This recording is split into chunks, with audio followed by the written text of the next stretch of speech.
what that the little girl, little Emily is. Hit me at 30 and I'll do the hit me at 20 and I might survive. That's exactly what it is. But that's just the wrong advert, because that makes it sound acceptable. It's all right to hit her at 20. I'm afraid I'm not really cut out for the modern world.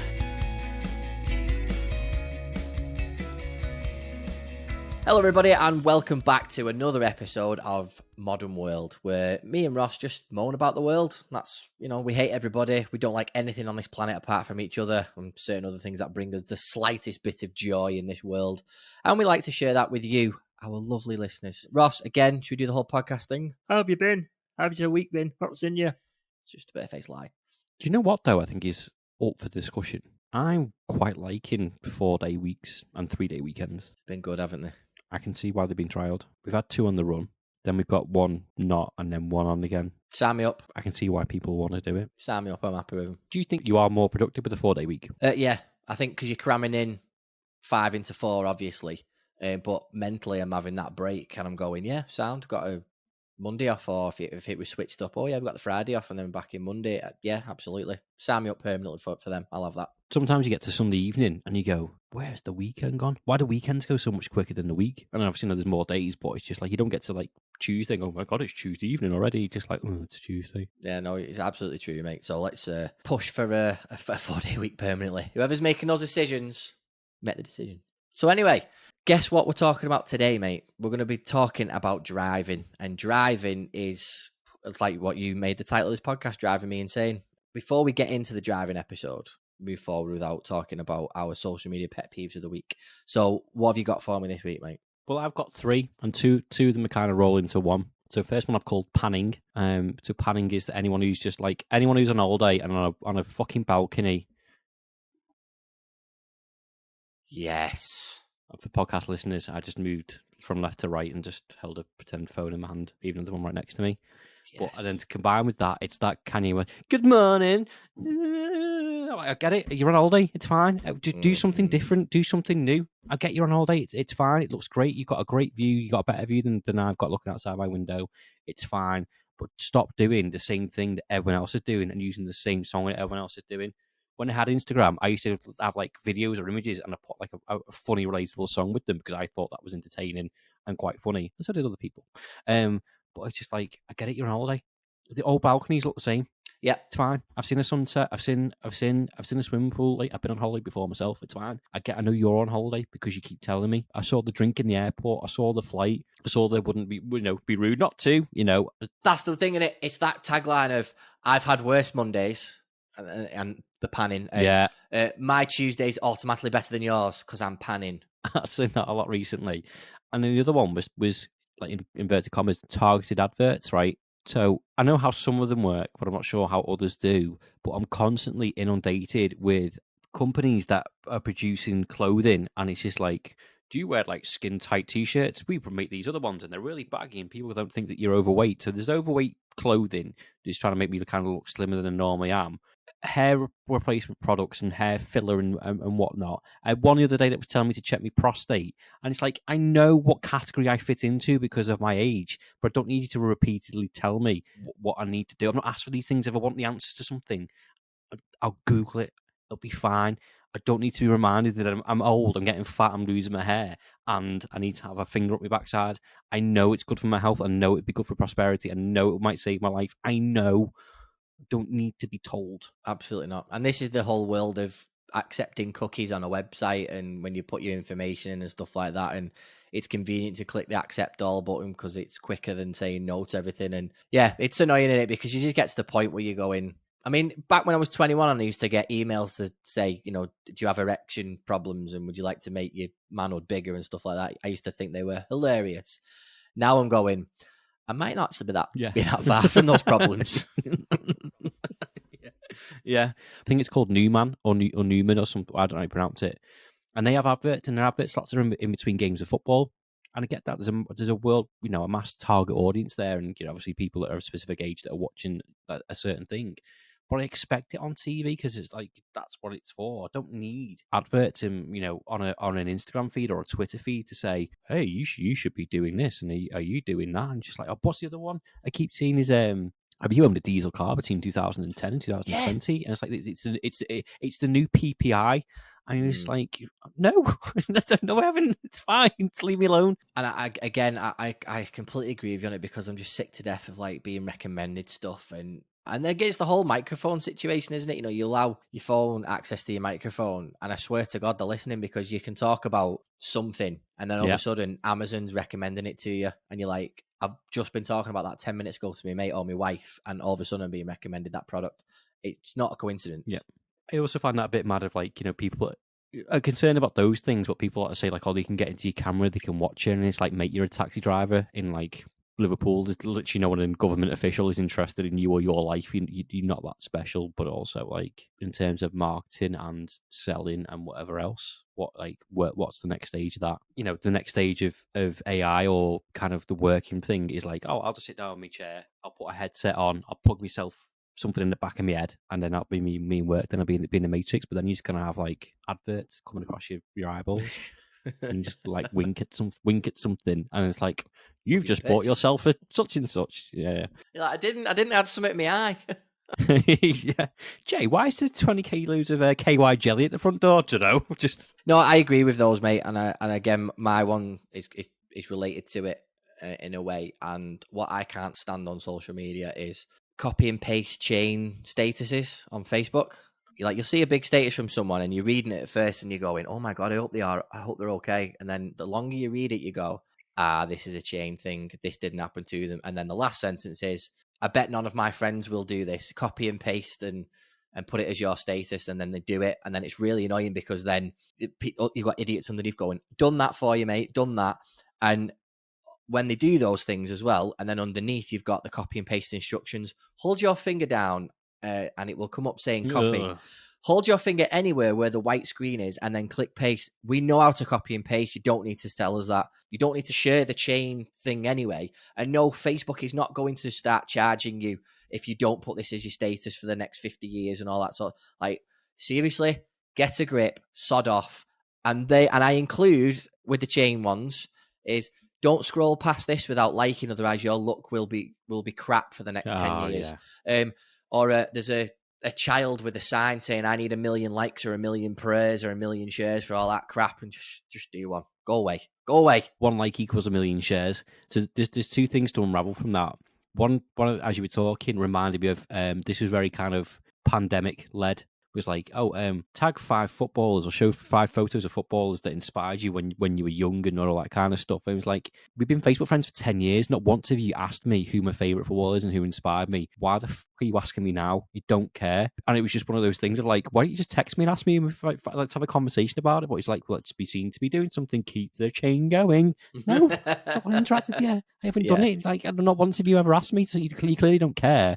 You're just doing that thing of like, oh, like everyone's got COVID. Let's nothing to do. Let's do something fun. No, don't want to do something fun. Just talk to me. But also, as you mentioned it, then this is quite prevalent within quite a lot of social media. Is the copy and paste from journalists, and they kind of like a journalist will report something, and then someone will copy what they reported, then in square brackets put the journalist's name. And I'm not sure they've developed the function of the retweet button or what that is, but I can do it, and I can get likes and all that. It's just, yeah, it's cringe, isn't it? It's cringe. And obviously, with us being both Liverpool fans, I've seen so many Liverpool accounts who are paying for Twitter Blue doing that and CCing in whoever said it originally, whether it's Joycey, Ghosty, Pierce, Fabrizio Romano, and I just like, it's cringe. And even that as well, I'm going to add one more onto that list. It's in that situation. I know we're going to do this in an upcoming football episode, but the word breaking, that word I've muted on Twitter because I'm sick to death of people going, breaking, Jude Bellingham farted. Boom. You know, I'm sick to death of it. Yeah. I'm just sick to death of the word breaking. Just out of interest then there, what muted words have you got? On Twitter. So a lot of them are football related. So we'll do a quick analysis on this, and then we'll go through it in a bit more detail later. And then when I say later, I mean later episode. Baller, that's been muted for a long time now because I'm sick to death of people referring to football players as ballers. Ratio or ratioed, because for a long time I had no idea what that meant on Twitter, and now I do. For those of you that don't know what that means, it's when someone puts a tweet out someone underneath will write ratioed, and then that tweet that says ratioed gets more likes than the actual tweet, and that's what that means. And rep, I put rep in there recently because I'm sick to death of people. I rep such and such a person in my profile picture. And then one of the latest ones I've put in is stan. I've had to mute the word stan because I kept seeing this saying, oh, you just stan such and such a player, or you stan that footballer, or you stan that movie, or oh my God, you're a stan for X music artist. And I'm going, why is everyone saying the word stan? What is it? You stan.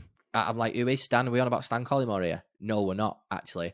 What Stan means, it's a play on Eminem's song called Stan. So, if obviously, if the backstory of that is the whole song is about an obsessive fan of Eminem, and that's it. You're a Stan. So, I stan Ninja Turtles. I stan Back to the Future. You know what I mean? I stan Ross Chanley. But I had to mute it, mate, so it was annoying. But there's loads more I can go through, but let's hit me up with a few of yours. But I've only got two. I'm pretty sure there was more there. But the first one is bottled it, because that's another footballing terminology, or just in sports that I just generally hate and is used by fat waste of space that had never done a bit of either exercise or certainly not professional sport in their life. And then it's coming home. Yes, 1,000 times yes. I'm sick to death of seeing it's coming home when there's an England tournament on. Sick of it. It's not coming home. It hasn't come home. It'll never come home. Ta-ra. Is it even home? Is it its home? Is it anyone's home? Who knows? Well, football was started in England, wasn't it? I think that's the whole point of it. Along with everything else, apparently, which we taught in school. Reinvented everything and invaded everyone. Great. So yeah, that was good, that, mate. Cathartic. Right. Let's get into it. Right, Ross. Driving me insane. Love the title, by the way, for this podcast. So very well done at coming up with that. Driving can be one of the nicest things you do in life, but also one of the things that will turn you in from being a nice person to one of the most horrible versions of yourself you've ever going to experience. Yeah, spot on. It should be one of the most enjoyable, relaxing experiences of your life, only to be ruined by people. Yes, absolutely. And I used to drive for a living, and I used to travel up and down the country, going to multiple different sites, visit loads of clients on the road every day, clocking in thousands and thousands of miles a year. I used to do a checklist of which services I preferred on my journeys and stuff like that, knowing I know where Burger King is, I know where Mackey's is, I know where KFC is, and they have nice toilets, they don't, that type of thing. Yeah. And I loved it, listen to loads of music and listening to podcasts and stuff like that, and it was a joy. And the parts of me does miss it because I work from home permanently now, but even now when I do short journeys, I still get wound up. And maybe that's because I'm older now and I'm more miserable. But there's the little things in life. Like I'll throw out the first one, mate. When simple thing of I let someone past or let them through or whatever, and they don't say thank you. I think that's grounds for murder. I think if I was in the dock because I'd murdered someone and the judge said to me, so, how'd you plead? I plead guilty, but, he didn't let me out. I let him out and he didn't say thank you. The judge would probably go, oh, Jay, absolutely, I'm with you on that, mate. Case dismissed. Yeah. Yeah, I think if either of us were going to prison, that's what it would be for. It'd be a driving-led offence. And equally, which is just as bad, which I'm finding out these days, is when someone lets me through and I go like that, cheers, to them. I find myself going, when they get to the point where they don't acknowledge you back, I get annoyed at that. So they let me through. Why haven't you thanked me for thanking you? Yeah, just like cheers, and I get to the point and go, dodgy then, basically, and just go you turn into like a thumbs up to a shrug of like, oh, well, fine then. Yeah. But to your point, the first one, it's just literally just a little. I acknowledge you, like a little raise. ET thing, like just that's all it takes. It's half a second, or just like a little, even a nod, just an acknowledgement that I as human exist. Mm-hmm. Thanks for letting you pass. It's the same with doorways. When you hold a door for someone and you let them through, you don't say anything. It's like, who are you? Manners cost nothing. Yeah, it's true, mate. It's true. What else annoys you when you're driving? Oh, God, how long have you got? Recently, I've found that there's a road that we should go down regularly is kind of like a country road, and it's 50 mile an hour speed limit, which I know limit means that's the most you can go. It's not a target, but also, if you're going to go with the throw of the traffic, you should be aiming somewhere between, 45 and 50 in my head. When people do 30 mile an hour on one of those roads, or equally, doing 15 in a 30, or they're doing, or 20 in a 30. Like, I know it's not a race or anything like that, but it's just like, I just don't get it. And this particular road which I go down is like I said, it's a windy country road, so there's not even spaces to overtake someone. And I honestly, a lot of the time, find it more difficult to go slower than fast. I find like what I'm supposed to be in like third gear or fourth gear to be going 30 mile an hour, and it's just like I'm not going anywhere. And I find it more difficult to press the brake every 2 seconds to make sure that I'm going at a slower pace, just so I can keep my distance behind you. It is dangerous because the people in the first lane of motorways, you've been coming onto a motorway and they're doing like 40 and they're not going anywhere, and you're like, oh my god, this is just as dangerous as doing 90 to 100. Yeah, it's reckless and it's dangerous. It's not the worst offence, but recently that's really been bugging me. Yeah, no, I agree, mate. I agree, and I get very passive aggressive when when people don't thank me for letting me feel. I'm like, you're welcome. Like shouting it from the top of my lungs, like, you can't hear me because I'm in my car, but because I've said it, I feel better. Yeah, I go for the sarcastic. Yeah, no problem, mate. Nice one. Cheers. Because people can't argue with politeness, Jay. So if you just be sarcastic with them, it's a lot easier. And I think there's a tier list as well. I think the posher your car, I think there's a lot of people that when they've got like the Range Rovers and the BMs and the Mercs and stuff like that, they feel like they don't need to say thank you because I'm letting you through. I'm a peasant in my Volkswagen Tiguan, but because you're coming through in your big fat Range Rover, you don't have to say thank you to a minion like me. And then again, indicators, they are a magical invention on a lot of cars. Some cars come with them, some cars don't. Which you do find on the roads these days, and it's people who don't use their indicator, and then the ones that use the indicator at the last second. Yes. That, for me, is just as bad as you not using it at all. So the person in front of you is coming off the motorway, but you're behind them. And you've still got that distance, but you're constantly, right, I'm still in the first lane. They're not coming off, so I can still go this speed. And all of a sudden, they're indicating the last minute to swerve. And then because they're slowing down a little bit, you end up nearly going into the back of them. That annoys me because I think, well, why are you waiting till the last minute to turn off the motorway? But even on a normal pedestrian road, turning left or right at the very last minute, and you're like, bang your arms as hard as you can. Roundabouts are the worst for that. Yeah. Particularly when you're obviously a busy roundabout, you're waiting to get out and you've got an opportunity to go, but you don't go or can't go because that person just decided last second to do it. And I have a bit of a confession to make. I am massive on indicators. Some people don't believe in Father Christmas. Some people don't believe in the Tooth Fairy, but some people don't believe in indicators is spot on. But I was in the car on Friday with my mum and my daughter, and first time in ages, didn't use my indicator on a roundabout. And I actually pointed it out to myself and went, oh, sure, I probably should use my indicator there. And I got told off by my mum and my daughter for not using my indicator. I was like, I know. I just made the point. I said, I'm sorry. I've just become the very person that I hate. If you're going to confess something, I will confess something as well, mate. I'm terrible for... If I'm late for anything, or I know I'm going to be late, my anxiety goes through the roof because I hate being late for things. Yeah. Whenever I went anywhere, mum and dad, as a kid, we were late every single time, and it drove me insane. So I make a point now, like, I've got to be early, at least. Yeah. So when I'm doing the school run with Fredo, I'm like, right, leave at a certain time. We can get there, no problem at all. Now, local to me, they've just built a Lidl, and the Lidl's on a corner, so you go down and you turn left to get onto the main road, and you're on the lights, and it's always busy.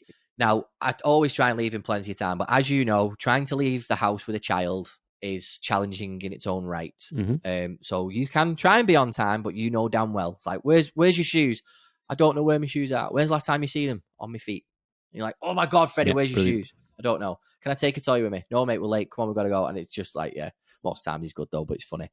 Anyway, so think of the Lidl on a corner like that, and then you come down to turn, and it's on an L shape. But the Lidl has an entrance, but it also has an exit, and that exit is actually further on into the traffic queue. Nice. I know where this is going.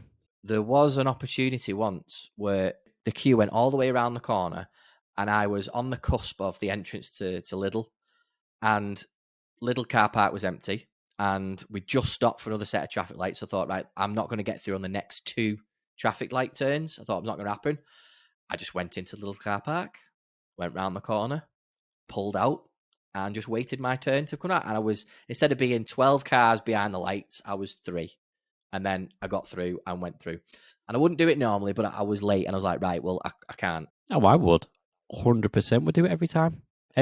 Every little helps. Got to get there little by little. Anyway, my mate Rachel had a go at me for it. She was like, considering you do this podcast and you moan about stuff like that is disgusting. I went, listen, I'm late. I've got to get to where I'm going first. If I can do it safely and there's a cheeky little route, I'll do it. Bearing in mind this morning, same amount of traffic there was, and I didn't do it. Yeah, see, I don't think that's wrong. There's something very similar where there's by my mum and dad's house where there's a garage forecourt on the corner by a set of traffic lights, and if you're going left, you just go through the forecourt and whatever. But you you couldn't find a quick way, would you? But what I will ask you is, if you were 6 cars back and then you saw a car that was 12 cars back do what you did, how would you feel? I'd be like, in a Range Rover as well. Oh, if it's in a Ranger, then yeah, it's game over. I wouldn't let him out. Then. Self-entitled Range Rover driver thinks he can just cut in through. Well, mind you, they wouldn't be seen dead in a little car park in a Range Rover, would they? Yeah, probably not. Probably not. But if you're going to get somewhere and you can get there safe and do it a little bit quicker, do it. It's like beating the sat-nav, innit? You know, you're coming home from somewhere and then you put the sat-nav on and it says, oh, it'll take you 2.5 hours to get home. And you'll be like, yeah, watch me. But here's a question for you about sat-naving. So they always give you like an option, don't they, of the fastest route or the most scenic route or the one that's going to get you, you know, the quickest or the shortest distance and all that sort of stuff. Now, because sometimes the shortest distance isn't usually the fastest. So do you get that overwhelming panic of when you're driving and you're sort of like a third of the way through your journey and the sat-nav is telling you where to go and you're fine, and all of a sudden the sat-nav flashes up and goes, alternative route available, save 15 minutes, save 20 minutes. And I go, oh God, should I do it or should I not do it? But if I do it and then there's a traffic jam, I've gone in this route and I've then doubled my time. So to just play it safe and I'll just stay in this route. What do you do? See, that's one of those things called sod's law, where whatever you do will be the wrong thing. It's very rarely happened to me that actually, but I always go quickest route. But then, yeah, I don't know. Maybe I've just struck lucky. The only time that's happened is when I left your house. We've both been in London, hadn't we? And I drove home, and the slipway to the motorway was shut. It still gave me that route to go on the slip road to then go home, and then just carried on driving because I didn't know where to go. And it's like, oh, you can go this way instead if you want. And I was like, well, that's next to like 45 minutes of me drive. I'm not going that way. Yeah. I was like, well, you can go this way. It's another half an hour. So I picked the other half an hour. It was only half an hour, not 45 minutes. And that road was closed as well. Oh, see, the perils of it, the perils. Well, listen, mate, we got some really good suggestions. So we'll do the same thing again. You do the message ones and I'll do what the Facebook group said. So shoot, what did we get? Just had one to come in, breaking news from Ryan. He doesn't like cyclists, Jay. Hate cyclists. Cyclists are an issue. He said they're entitled. People in Lycra think that they own the road. And actually, to be fair, similar to I'm just getting this from Ryan straight into my ear. Similar to the people that drive slow in, like, I don't know, 50s or whatever, they're exactly the same. If they go 2x2, that's even worse. And you know what's even worse than that, which I've come across recently, is cyclists. And they're not even pedaling. Do you know what I mean? Oh, I get they're having a break and are tired. But if you're not on the road, like imagine if I went on the road, walked, but me and you were walking in the road in front of a cyclist, and the cyclist couldn't overtake us because we were too slow for them. Like they'd find it just as annoying. So I'm laughing. Thanks for that, Brian. Yeah, this is the 4th podcast where we've spoken about cyclists. Well, you have specifically. I hate them with a passion. So yeah, Amy says. Funny enough, driver's not indicating and almost running me over. Oh, this is an interesting perspective, actually. Driver's not indicating almost running me over because I then go to cross the road because they're not indicating and they're going to turn down my road and run me down. So that's an indicator, but from a pedestrian perspective rather than just another driver's. So, yeah, if you look left, look right, look left again with the hedgehogs, and then someone indicates last second or doesn't indicate at all, then you could be brown bread. So that's a good one. Also, engine revvers. Shut up. No one is hearing your engine revving and going, ooh, big sexy car. They're going, shut up. That is absolutely true. Yeah, I don't care. You've put a boy racer exhaust. Shut up. I don't care. That's definitely a phase when you're younger. Of like you started generating income, good disposable income. What should I spend it on? I'll spend it on a car and get some fluffy dice and a big engine. That'll get the ladies. And you put a microwave in your boot and have a Brussels burger. niche reference that for anyone there. Michael says drivers going 50 mile an hour down the street mark 20, which is the opposite to what I said. Definitely haven't done that before. People obsessed with cars. And he gave an example of a documentary of people who literally love their cars. I've seen And that, this is an important one actually. Is people who still use their telephone when they drive. Now, if your car isn't like 20 plus years old, you should have the ability to have hands-free car kit or AirPods or something else so you don't have to do it. And again, I think it ties into those entitled people in certain cars. I'll be excluded. I can do what I want. I can do what I want. Doesn't matter to me. I'll never run someone over, and I hope they have an accident. And I think the police have something called is it crotch watch? What they call it? Yes, they do. Yeah. So when someone has the phone and they just tuck it in between the crotch and go, "Oh, I'm on my phone" or whatever, or like if you're stuck at traffic lights and people go on the phone, just wait. And again, we've had this conversation about social media and messaging and stuff like that, and this kind of here and now thing of like what can't wait. Yeah, exactly. Because if it can't wait, and then that little girl, little Emily is hit me at 30 and I'll do the hit me at 20 and I might survive. That's exactly what it is. But that's just the wrong advert because that makes it sound acceptable. It's all right to hit her at 20. No, hit me at 20. You know what I mean? There's an 80% chance I'll live. Yeah, but you know what I'm talking about. You know what I'm facetious. talking about. I'm not a psychopath that wants to run over a little child. But you know what I'm saying? It's like I'm at the traffic light, so I'm going to have a minute spare of free time. Immediately, I need to go on my phone. No, pack it in. Doesn't matter. I have do not disturb on my phone as soon as I get in the car. My phone goes and do not disturb. Someone can ring me and I can answer it on hands free, but I won't get the distraction or alert of a message me anyway. I won't get any of that kind of distraction and need to do it. I went on an 8-hour drive a couple of weeks ago, and I was like, I looked at the scenery around me, or my daughter was with me. I was talking to her, and the radio was on, or some music was on, and stuff like that. I was like, it was great not being on my phone. It's like, why is this just like, I need to check my Instagram at the traffic lights? God, no one's going to like your photo. Have you been on your balcony in New York? And no one gives a shit. Absolutely true. What else we got?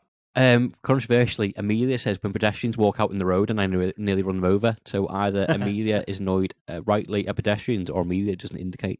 And that's it. I've got some good would you rathers to follow up on after this. Awesome. Well, the Facebook group went mental, mate, with this one, so I'm quite happy to read out quite a few of these, which is really good. The first comment did make me laugh because it was from Olivia Thomas, and she just went, "Just other people on the road," which again, completely agree with that. Sarah McDonald agreed with our suggestion of people who just don't thank you for letting them go, because she just said it makes my blood boil. So yeah, completely agree with that. Paul Lester sent us a message saying people who can't see over the steering wheel. This ranges from daddy's feet at 500 girls through to grannies in 5 times with turkey teeth and fake lips. Yeah, that Tango Ice Blast Fiat 500 girl. They're definitely the worst. But there's also certain cars, right? And there's definitely two for the older generation, and I'm pretty sure neither of those cars go over 20 mile an hour. And remember this, because next time you stop behind the car, it's one of these cars. It's either a Honda Jazz or it's a Nissan Micra. Yeah, it is. Cardboard box on wheels, definitely. Yeah. No, but Paul's comment when I read it earlier, it just made me think of like there's like a fashion trend, isn't there? Like every girl like a few years ago who passed the test, she got a Fiat 500, and it was Fiat, and then it got renamed to like Fiat 500 Dark Fruits Twitter, and that just didn't half make me piss. Piss myself. Yeah, that's why we go for the Tango Ice Blast, because it's someone in the Fiat 500 that's got covered in fake tan. And then out the Range Rover thing as well. It's like, again, it's so stereotypical, isn't it? But like, girl, fantastic, white turkey teeth, gym wear, gets out holding the keys and a phone in her hand. It's like, my fella's a drug dealer. That's the way I always think. Yeah, and often mutton dressed as lamb. Yeah, like, come on, love. Love it. I'll absolutely love it. Yeah. My lovely wife messaged us and said, people who cut you up on motorways, again, goes back to the whole indicating last minute. They're like, if they're just spinning round from coming from the lane on your right and cutting you up, it's just like, wow, mate, I'm here. So there's two to take from that as well. Is undertakers, not the funeral people, but people who undertake, and to go with that, middle lane hoggers on a motorway are horrific. Michael Chisnall put that in the group as well, and he says move over to lane 1 if you're going to drive like Miss Daisy. So yeah, middle lane hoggers, mate, awful, aren't they? We also got one from Becky saying parking etiquette, like people who just park over 2 spaces. And again, this is the majority of people that have the nicer cars because they think, right, well, if I park over 2 spaces, no one's going to park either side and ding my car. If that's the case, then park further away, because I have this issue at the Trafford Centre. Trafford Centre parking is awful. People want to park as close as they can. They're not bothered. They'll bump the curbs and all. And I'm like the fact that they started giving people tickets for that now. But if you don't want your car to get dinged, just park in the car park that's further back. Get the furthest away space that you can, depending on how long you're going to be there. Doesn't matter. You're gonna walk for the next 4 hours. What does an extra 50 steps make? But it just winds me up. It really does. And so yeah, I agree with what Becky said there. On the parking, sorry mate, people that use parent and child bays who don't have a child really annoys me. Yeah. And we had this example the other day, and like Alexa said something to me, daughter, not the automated volume noise thing. Was like, that person doesn't have a chance. Like, no, because they think they're special, so they think they can park anywhere. Like, and I made sure in earshot that they could hear me. They think they're special because they've got such and such a car, so they can park wherever they want. It's like, yeah. No, I don't care, mate. I'll say that in for like the biggest, hardest man in the world. I'll say it. I'm like Scrappy Doo. I'll say it because I just think, right, you can actually beat the crap out of me because of what I've just said, but at least it'll be in the back of your mind and you probably think twice next time. And again, it goes back to what I did the other day as well, where across the road from my house, on our estate, nice enclosed estate, some stupid architect just said, okay, middle of this estate, we'll just build a block of flats. We'll just do that. And we live opposite them. And it's frustrating because obviously on the opposite side of the road, people park there. And if they've got visitors, they'll park there. And obviously people are parking outside their own homes on this. And we're lucky we've got the drive, so it doesn't affect us. But it's the double parking. You can't come down your road and, pull onto your drive like you normally can because people are double parking. And what's especially frustrating is that the people that are doing it, they've got parking spaces behind the building. So they could easily just pull into the back, park in their parking space and walk to the front of the building and go home to the flat. But no, they've got to park outside just because it saves 30 seconds of the walk, and it's so frustrating. And I had one fella the other day who was visiting his daughter, and old as anything, and I'll show you the photograph, and I couldn't believe the parking that he did. He parked on the corner, but he was about 3 feet away from the curb. So just like he parked in the middle of the road. And I was gobsmacked, and I was like, I'm meerkatting out the window going, who's this? Who's this?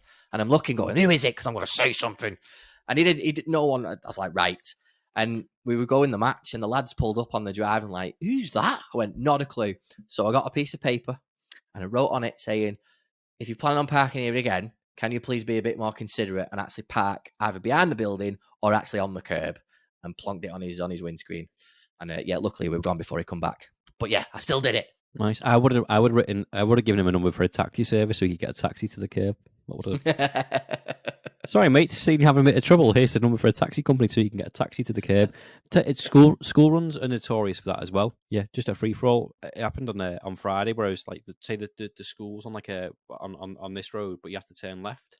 But the left is dead narrow and there's loads of double parking, but there's double yellow lines. But obviously, we can't park. And some guy in a pickup truck just parked there, so I couldn't see. Because there was him and then another car. I couldn't see round the corner past his car to see what traffic was coming. And there was only a tiny gap for my car to get through. And it's like, who are these people? I just think like... Who do you think you are? They're the same type of that Paul Dyson put in the group, and he said, people who think traffic lights are just a suggestion and not an instruction. So i.e. people who just go through red light. Paul Dyson also said, people who drive with the lights on high beam, that just burns everybody's retinas. Yeah.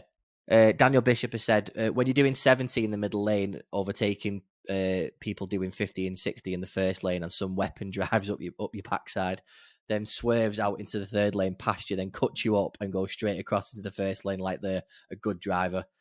Yeah, but crossing the lanes is it's the worst. That is just awful. Yeah, and those people that drive up your backside in the third when you're clearly doing 70. So Yeah. you're going as fast as you should be doing, and then they want to do like 80, 90, 100 mile an hour, and it's just like it's part of it. It's terrifying. Yeah, I don't get it, and I like playing the game of like when people are like get up your backside, because if you put your brakes on, it's their fault. So sometimes Yeah. me, if I'm driving and they're getting up my backside and we're doing like fast, I'll slow down on purpose because I think Yeah. I'm not playing this game. Yeah. Next one from Kelly Cash. She says, people who pull out of a road are clearly noticing you are not just doing 10 miles an hour. They don't put their foot down to match your speed, causing you to brake. And it's even worse when there's no cars behind you and you know that they could have just waited 3 to 5 more seconds for my one car to pass. That's such a good point, that. And then the final comment we got was from Martin Barton, who said, when you slow down on the motorway and the signs flash up for 40, you'll do 40 if you're lucky. And then after an hour or so, crawl along the road at 40, and then it clears up, and there's no sign of why there's a delay. Absolutely infuriates him. That is, I've completely forgot about that. And that is one of my biggest bugbears because it'll say queue caution, and you're like, great, I'm going to be in a queue. You're slowing down, and then all of a sudden, 5 to 10 minutes later, everyone speeds back up again, and you're going, right, why is there a queue? Where's the emergency? Is there not a crash for me to literally like have a look at? Can I not just, is there someone's leg hanging out of it? Please make it worth my while, the fact that I've just waited for 30 minutes in that queue for nothing, and there's no one in, no one's dead. At least give me some money's worth. Sometimes, this is one of my favourite phrases that used to be on the radio all the time, it's just sheer weight of traffic, Jay. Yeah. Yeah, I suppose. Or there's roadworks, more likely.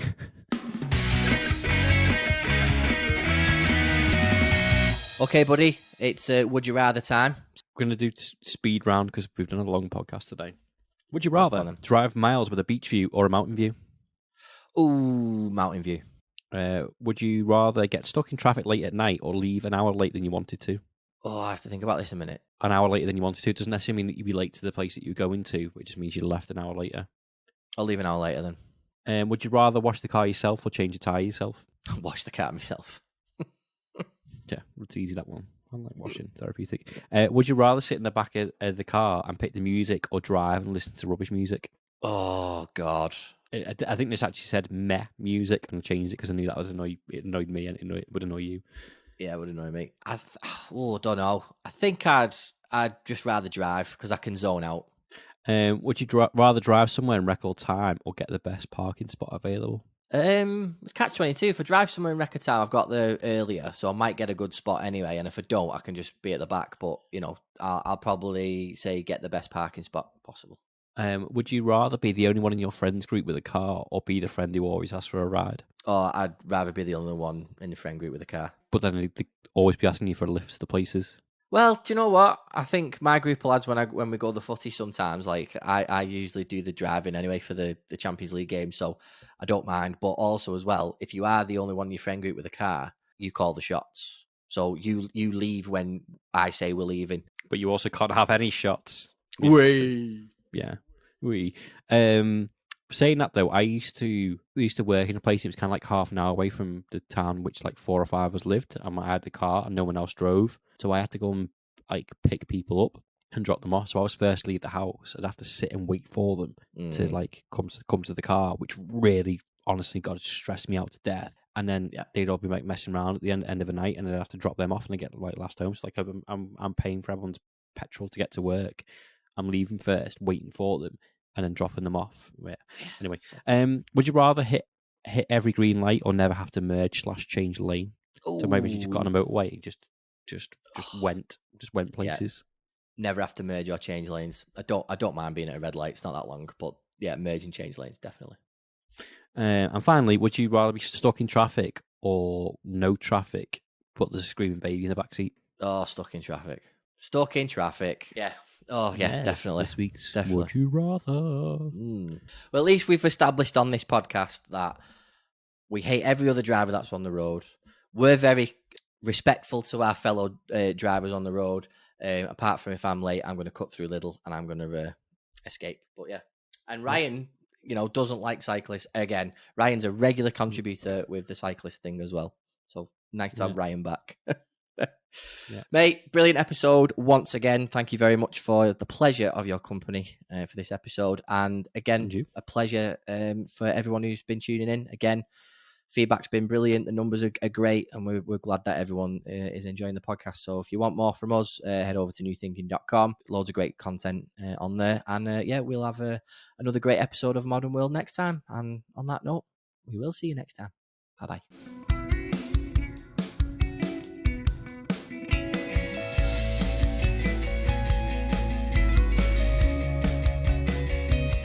I'm afraid I'm not really cut out for the modern world.